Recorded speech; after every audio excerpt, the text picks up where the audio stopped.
Hey everyone, welcome to the channel. If you enjoy the content, please help support the channel by liking, sharing, commenting, and subscribing. Your support really helps the channel grow and reach more people. Thanks for being here. Let's get started. How power works. The world we experience is not necessarily the world as it truly exists. That is the first idea. Immanuel Kant argued that human beings can never directly know objective reality. There may be an objective reality outside us, what he called the noumena, the things in themselves, but that reality is inaccessible. We perceive the world through our senses. And our senses distort it. They reshape it. They turn whatever reality actually is into something the human mind can process. What appears to us becomes the phenomena. The world as it appears. The world as interpreted. The world is filtered through perception. Time and space themselves illustrate the problem. Time and space, in fact, do not exist outside us in the way we assume. They are structures the human mind imposes so reality becomes understandable. Human beings do not simply observe the world. We construct it. Reality is what we imagine it to be. Life is a continuous act of imagination. This means the purpose of thinking is not merely to accumulate information. The purpose is to train imagination, to enlarge it, to become capable of seeing reality through more than one frame. The goal is not to be told what to think. The goal is to learn how to think. This requires connecting the past, present, and future. The present gives us geopolitics. Why is there war in Ukraine? Why is there war in the Middle East? Why do states behave the way they do? Why do leaders make decisions that appear irrational? The first task is to build an analytical model. Then use that model to make predictions about the future. Predictions are important because they test the model. If the model repeatedly fails, the model is wrong. If it repeatedly predicts events correctly, then it may contain something useful. This is no different from artificial intelligence. A model is built, tested against reality, and its predictions reveal whether it works. Then, if the analytical model appears successful, it can be turned backward. The present can be used to understand the past. The model can be applied to history. And this creates the possibility of uncovering the secret history of humanity. Because the history people learn in school is false. The history people believe is a system implanted into their brains by powerful people. History is not simply a neutral record of what happened. It is manufactured memory. A structure of belief. A system designed to make populations understand the past in ways that support existing power. The real question is therefore not simply what happened. The real question is, how does power work? Because if power can be understood, manipulation can be recognized. And once manipulation becomes visible, freedom becomes possible. 3 examples reveal the structure. Money, the individual, the nation-state. These 3 ideas dominate modern life. People treat them as obvious, natural, real. But what if all 3 are constructions? What if all 3 are implanted? All 3 products of power? Begin with a bank. Imagine several people deposit a total of $5 million. The bank promises 1% interest. The depositors accept because they want a safe place for money and a return. Now the bank has a problem. It owes interest. So it must make money. A friend comes and says he wants to build a restaurant. He needs $5 million. He promises to repay the loan with 10% interest. And the bank lends the money. The depositors receive 1%. The borrower pays 10%. And the bank makes roughly a 9% spread.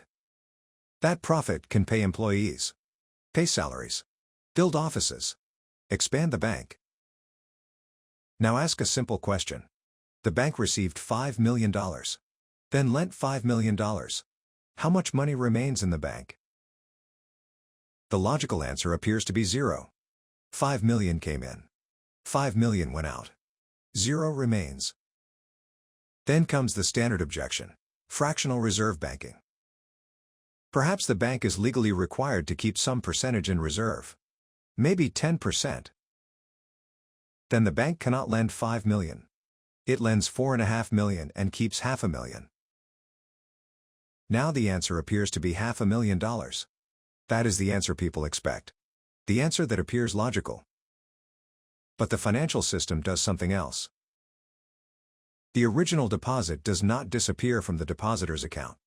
The depositor still sees $5 million. At the same time, the borrower receives $4.5 million.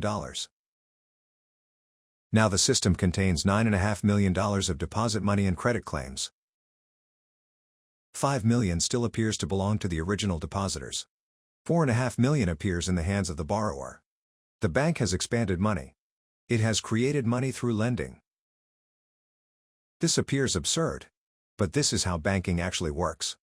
Banks create money. Out of nothing. The example is then connected to China. Over the past decades, Chinese banks became some of the largest banks in the world. The Bank of China. The Industrial and Commercial Bank of China. The Agricultural Bank of China. How did this happen? Was it simply because Chinese citizens became incredibly wealthy and deposited enormous piles of savings? There is a simpler explanation. The banks became enormous because they issued loans. They lent to corporations, to governments, to finance roads, skyscrapers, infrastructure, development. They created credit in order to build China. The banks created money out of nothing and used it to finance infrastructure. That is what banks are allowed to do. This raises a question. How did such a strange system come into existence? The origin begins with merchants. Trade required finance. Some merchants became extremely wealthy. And as their wealth increased, they began operating banks to support commerce. Gold was the major monetary asset. A person could bring gold to the bank for safekeeping. And the bank would issue a contract, a receipt. The receipt said, "Thank you for depositing your gold," and the bank promises to return it whenever you demand it. This made trade easier. Imagine a merchant based in Italy who wants to travel to England to buy goods, cotton, bananas, other commodities. Carrying large quantities of gold is dangerous, heavy, inconvenient. So instead of taking gold, he takes the receipt. The contract representing the gold can be transferred. The receipt becomes money. And this facilitates trade. Then another merchant approaches the bank. He needs gold to finance business. The bank can lend him gold. But physical gold is inconvenient. So instead the bank issues another receipt. Now something extraordinary has happened. The physical gold still exists in the vault. But multiple claims now exist against it. The bank may physically hold $5 million of gold. But it can issue $5 million of receipts to depositors. Then another $5 million of receipts to borrowers. The physical gold remains $5 million. But the financial claims become $10 million. Money has been created from nothing. The gold did not double. The belief doubled. The contracts doubled. The claims doubled. This is the basic logic of finance. A natural objection appears. Why would another person accept paper? Why trust the receipt? Why not demand physical gold?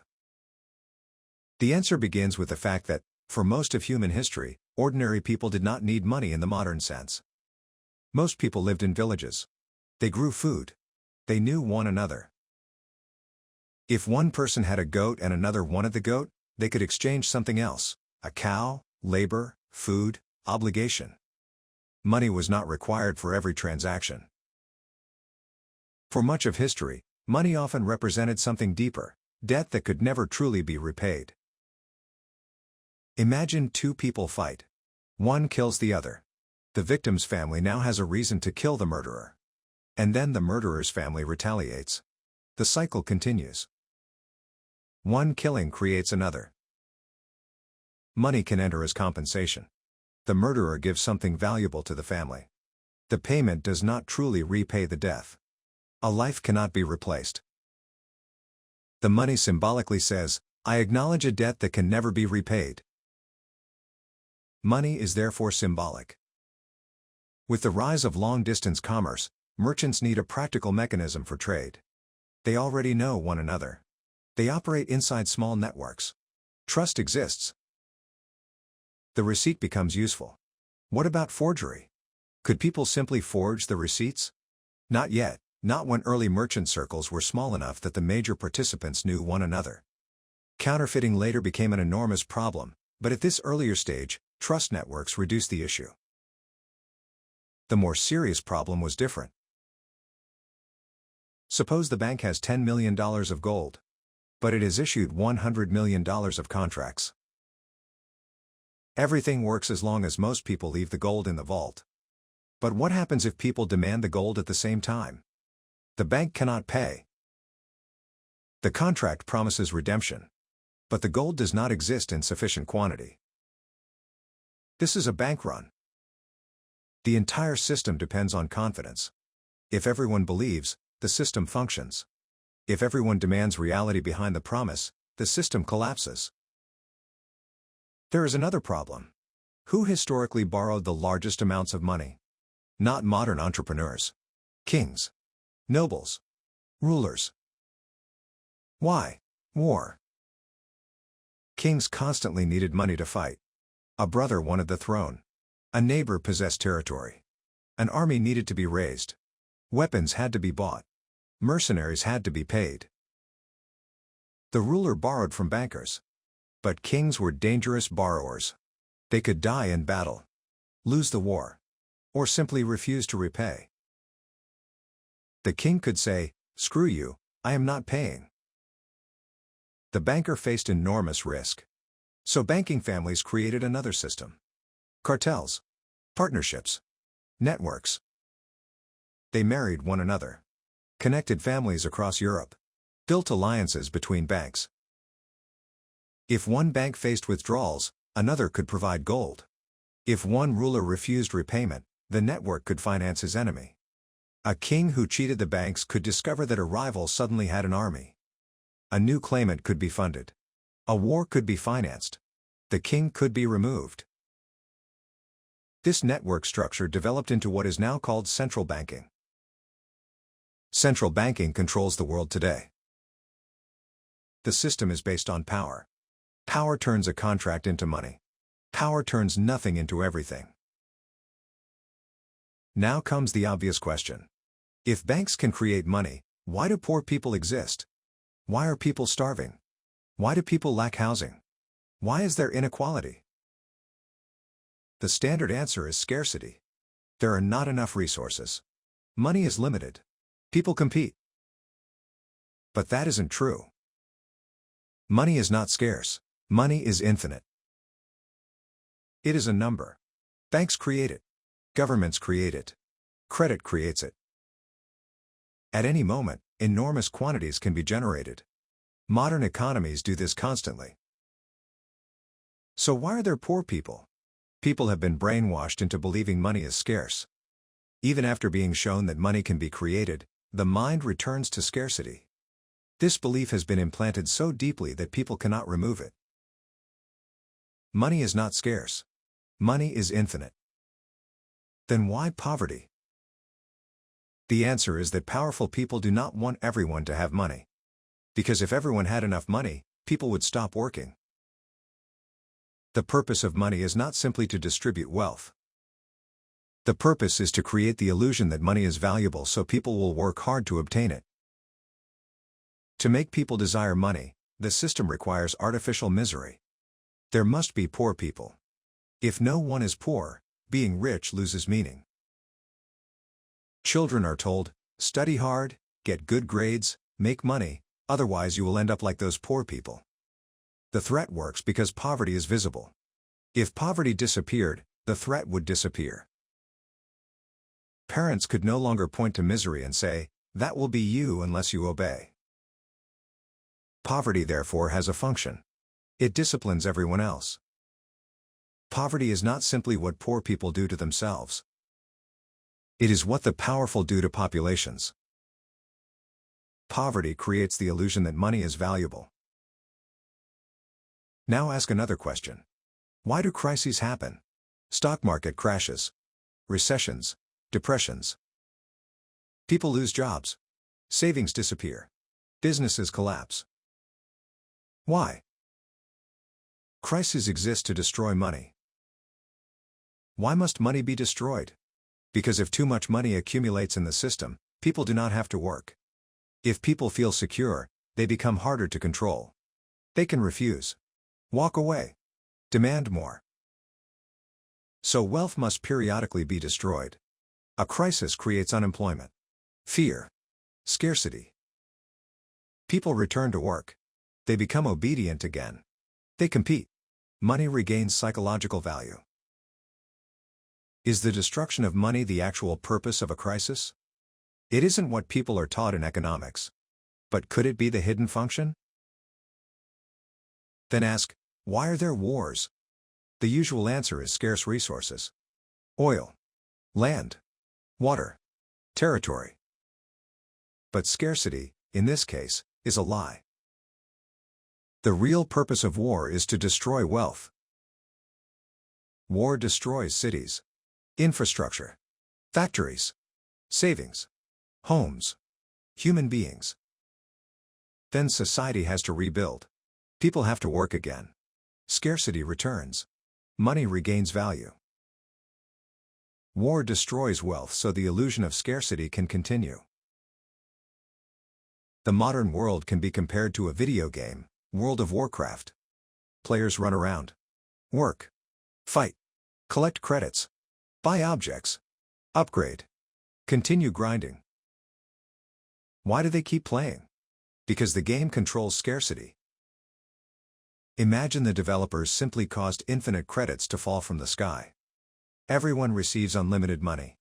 The structure of the game collapses. People stop grinding. They no longer need to perform repetitive tasks. The same principle operates in modern life. People work endlessly to obtain credits, money. But money itself is not the real value. The real value is human labor. Money is the mechanism used to make people work. The world people live in is an illusion created by central banking in order to make people work as hard as possible. The real value is not money. The real value is the work people do. A serious objection appears. Money may be infinite, but food is not. Land is not. Oil is not. Physical resources are limited. The response begins with food. Go to a garbage dump. Look at how much food is thrown away every day. If food is genuinely scarce, why is so much destroyed? Is there actually enough food to feed everyone? People still starve. Therefore, hunger is not simply natural scarcity. It is an artificial crisis. Food is finite, but abundant. There is enough. Then the objection continues. What about land? Oil? Other physical resources? This does not fully resolve the question. But the modern mind, perhaps, is simply trapped inside a scarcity mindset. Scarcity exists. But abundance also exists. The problem is that people have been trained to interpret everything through scarcity. The issue cannot be fully dismantled in one morning. The deeper argument must be developed over time. The important distinction is that the world contains both limits and abundance. But modern power teaches people to see only scarcity. The next example concerns happiness. What makes a person happy? Money, power, freedom, relationships, friends, romantic love, vacations, video games. Modern people instinctively answer in terms of individual happiness. What makes me happy? But this is historically unusual. 5,000 years ago, people would have focused on collective happiness. If the community was miserable, the individual could not simply declare himself happy. Family mattered. Village mattered. Community mattered. For most of human history, happiness meant helping others, being generous, participating. Imagine someone wanders away and discovers a huge quantity of gold. He returns home wealthy. What is the first thing he does? The modern answer is, save it. Put it in the bank. Hide it. Give it to children. But historically, the response was often different. Hold a feast. Invite everyone. Spend the wealth. Share. Because what mattered was reputation inside the community. Generosity created honor. If a person became rich, everyone should benefit.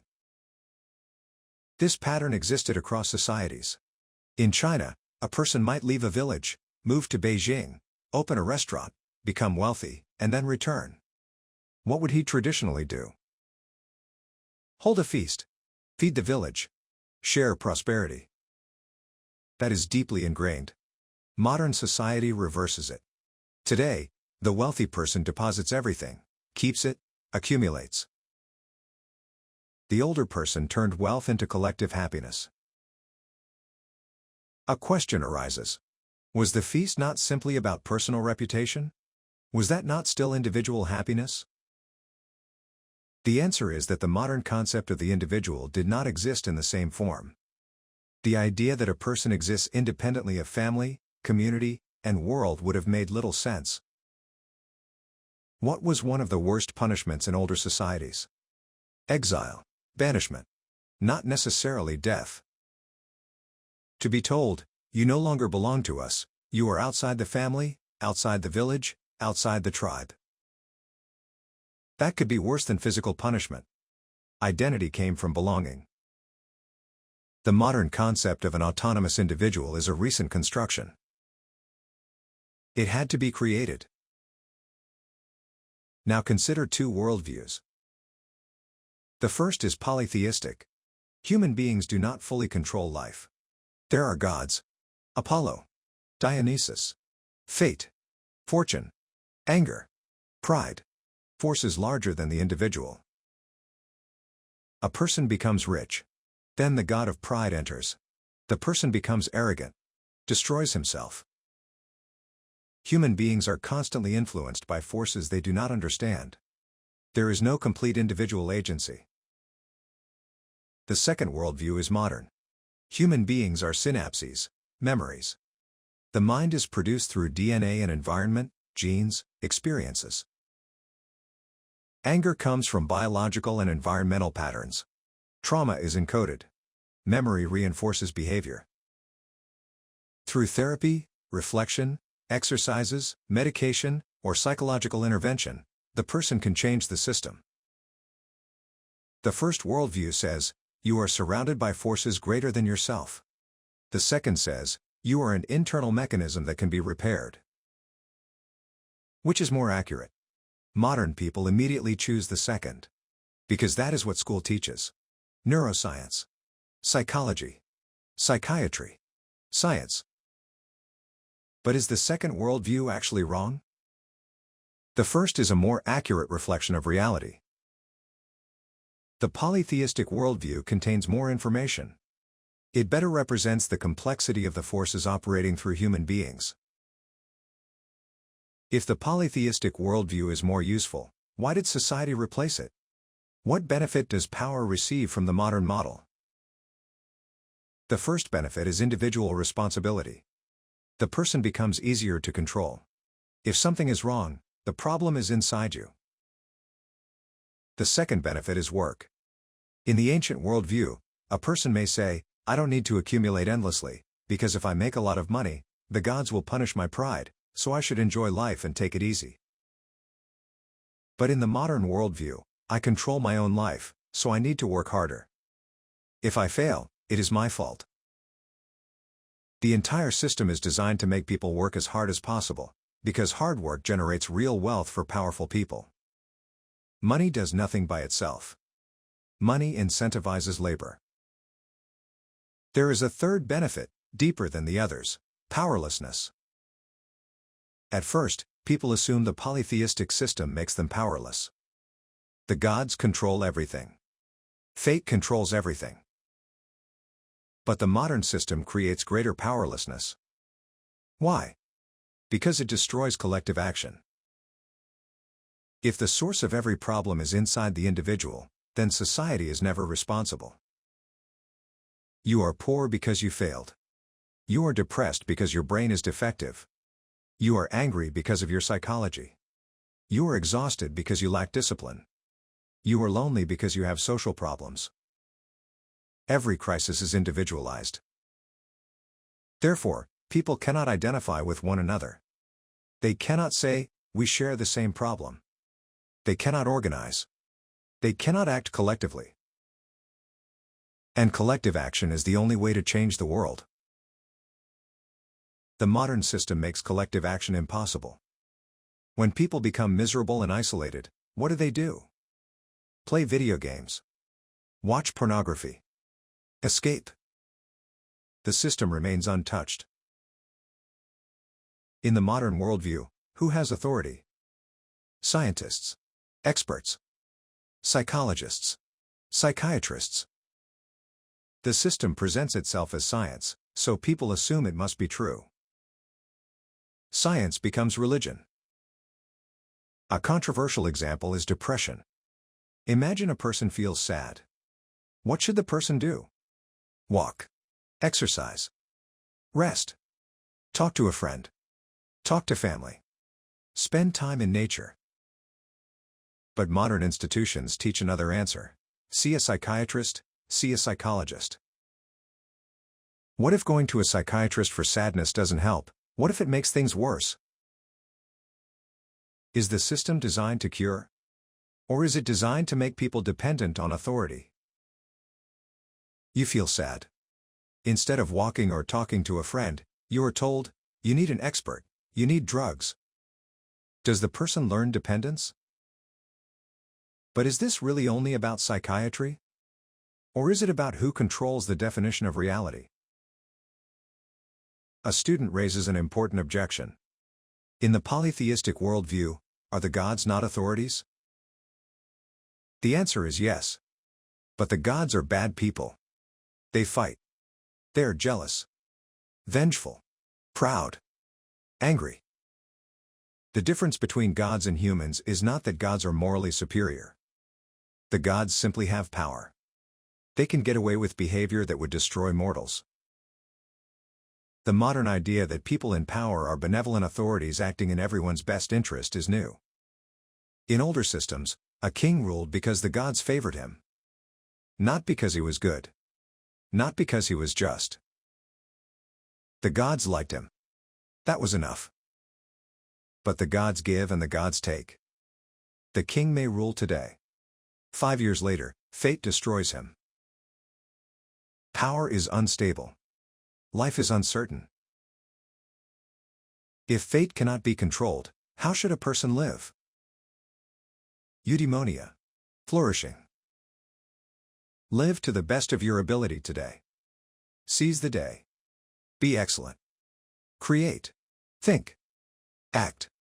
Develop yourself. Tomorrow may destroy everything. Therefore live now. This is why the ancient Greeks are presented as superior. Homer, Plato, Aeschylus, Euripides. Their civilization produced extraordinary philosophy and literature because life was centered on flourishing. Modern civilization replaces eudaimonia with pleasure. How do I feel good? How do I avoid sadness? How do I remain comfortable? The ancient worldview appears to deny control but inspires greatness. The modern worldview promises total control and produces slavery. Now consider school. Why are children in school? To learn? Gain knowledge? Earn degrees? Graduate? But what if the answer is something else entirely? Brainwashing. Look at the structure. Students enter classrooms. Listen to lectures. Read books. Take tests. Write papers. Receive grades. This is called learning. But for most of human history, how did people learn? Experience. Practice. Mentorship. Apprenticeship. Imagine a 12-year-old wants to become a doctor. 2 paths exist. The first, place the child in a hospital, find a doctor, and the child becomes an apprentice. The first year may involve washing floors. Observing. Watching. Then gradually learning. Treating simple cases. Developing responsibility. 10 years pass. The second path, attend the best schools, then Harvard Medical School. At age 30, who is the better doctor? The apprentice. Because the second person may have spent years studying without actually working in a hospital. People do not have to be unusually intelligent to become skilled. Anyone can become a doctor, engineer, lawyer, scientist, if given enough time, practice, and mentorship. Human beings are born with the capacity to learn. Find a teacher. Work. Learn. Modern school creates another system. Smart. Stupid. Good student. Bad student. Elite university. Dishwasher. The school sorts people. It tells them who deserves opportunity. That was not the dominant pattern for most of human history. Where did compulsory public schooling come from? 3 examples are given. Sparta.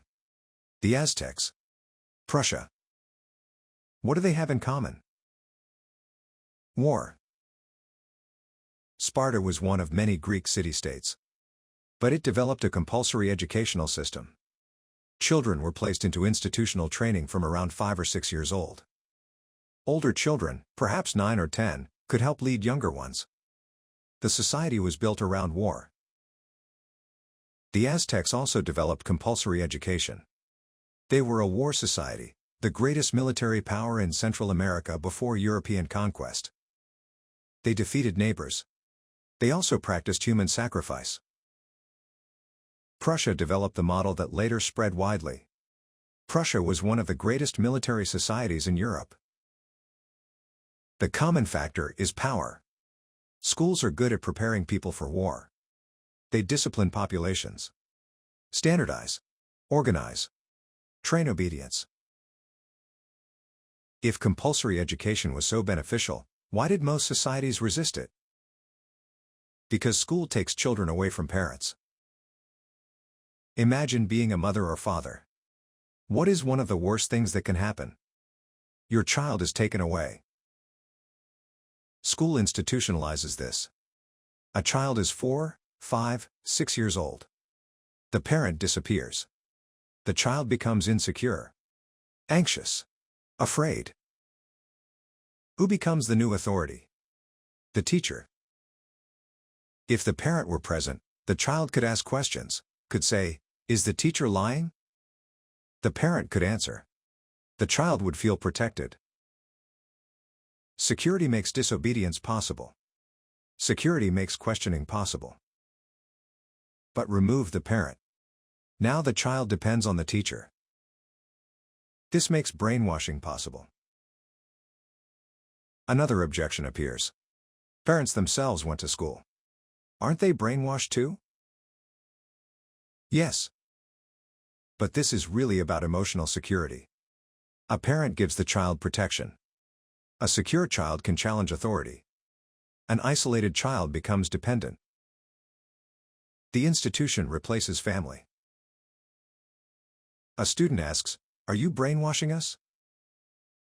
The honest answer is, maybe. Any teacher can. Therefore, students must question, challenge, interrupt, think for themselves.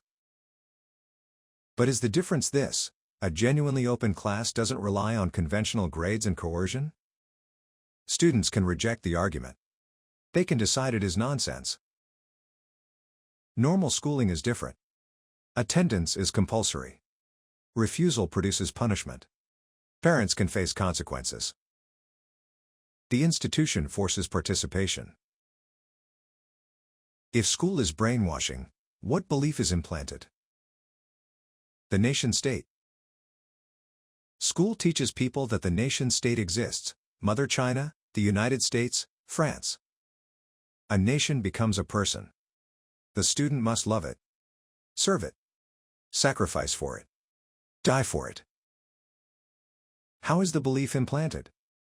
Language, history, geography, a shared story. Before the modern nation-state, a person might say, "I am from Beijing, I am from Haijian, I am from Chaoyang." These identities reflect actual communities, places, people known directly. The nation-state demands something else. You are Chinese, therefore you are the same people as someone from Yunnan, Tibet, Guangxi, even though you may have very different lives, histories, languages, customs, and experiences. School creates the connection. School implants a false memory. Is history the false memory of the nation-state? And here is the harder question. Is history not simply biased, but deliberately implanted? The school teaches a population to remember a national past that makes the state appear real. The nation becomes sacred. Once the belief exists, people will serve, obey, fight, die. A student suggests another purpose. Maybe school also trains people to chase degrees, become ordinary workers, and avoid entrepreneurship. But could the deeper purpose be service to the nation-state? Could the entire structure exist to create obedient subjects? Does this apply only to China? No. Every modern country is a nation-state. China is not unique. The United States, France, others. The mechanism is universal. The three central concepts are money, the individual, the nation-state. All three extend beyond direct human experience. All three must be taught. If a person from 1,000 years ago arrived today and modern people explain these concepts, that person might conclude, "You are all slaves." Where did these concepts come from? The answer proposed is monotheism, one true God. Monotheism changed human thought. It created the intellectual conditions for money, the individual, and the nation-state.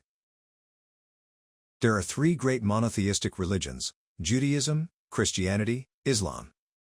Are they, at bottom, basically the same religion?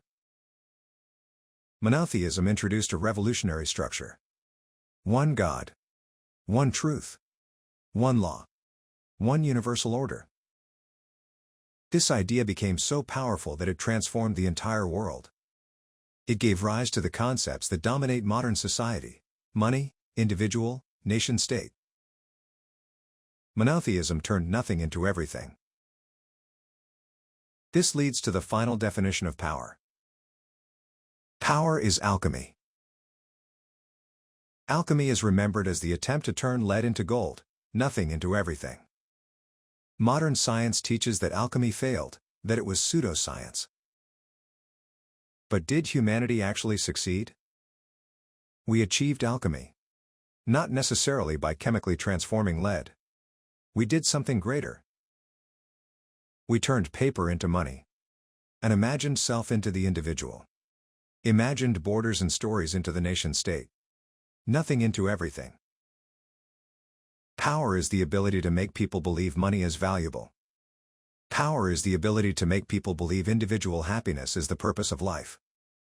Power is the ability to make people believe the nation-state exists. Power is the capacity to turn imagination into reality. That is alchemy. People are taught that history is progress, more technology, more wealth, more choice. But is that really how it works? Modern people live miserable lives. They are anxious, isolated, dependent, exhausted. Why? Because they live inside abstractions that have become prisons. Money, individualism, nation-state, scarcity, school, authority. The imagined system controls the people who created it. Here is the final and hardest question. Was this ever designed from the beginning by one mastermind? It was an accident. An accident of human imagination. Human beings did not know what they were doing. Ideas emerged. Institutions developed. Generations inherited them. The system became self-sustaining. Eventually, people forgot that the system had been imagined. They treated the imagination as objective reality. But this also creates hope. If imagination created the present system, imagination can create another. If human beings can understand how power works, they can redesign society. The future does not have to be centered on endless labor, scarcity, fear, isolation, obedience. It can be centered on eudaimonia, flourishing, human intellect, creativity, community, the expansion of imagination. The world is not simply given. It is perceived, interpreted, remembered, constructed. And the deepest power in history is the power to control how human beings imagine reality. Control money, and human beings will work for symbols. Create poverty, and they will fear disobedience. Create crises, and wealth will be destroyed. Create wars, and scarcity will return. Create the individual, and collective action will collapse. Create experts, and people will surrender authority. Create schools, and children can be separated from families. Create national history, and millions of strangers will imagine themselves as one person. Create the nation-state, and people will fight and die for an abstraction. Create a universal God, and a universal order can follow. This is the hidden architecture. Power does not merely command. Power imagines. Power implants. Power turns nothing into everything. That is how power works.